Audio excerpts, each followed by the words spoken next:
ওয়ালাইকুম। তারেক জিয়াকে উদ্দেশ্য করে বলছি। আপনি আপনার বাবা-মায়ের মতো তাদের চেয়ে যদি বেশি জনপ্রিয়তা অর্জন করতে চান, তাহলে স্বৈরাচারের পথ থেকে আপনি ফিরেন। কারণ স্বৈরাচার শেখ হাসিনা তিনি তার বাপরে অনুসরণ করছেন।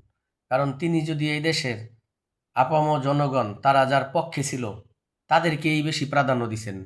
কিন্তু তাকে যারা পছন্দ করে নাই, যদি তাদেরকে বেশি ভালোবাসতেন, তাইলে স্বৈরাচারকে পালাইতে হইতো না, স্বৈরাচারকে দেশও ত্যাগ করতে হইতো না।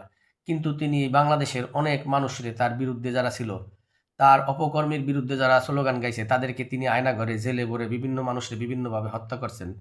দেশটাকে একটি নৈরাজ্য বানাইছেন। শেষে দেশের সাধারণ জনগণ ফুঁসে ওঠে, তার পতন অনিবার্য হইছে। আমি তারেক জিয়াকে একটি সুপরামর্শ দিতে চাই।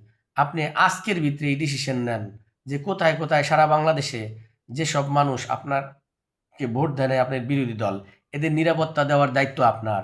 এদের যারা জানমালের উপরে হুমকি হয়ে দাঁড়ায়, তারাই কিন্তু আপনার কাল হইয়া দাঁড়াইবে আপনার পতনের। তাড়াতাড়ি তাদেরকে শাস্তির আওতায় আনুন। নগদে কাজ করুন। এ জাতি নগদে বিশ্বাসী।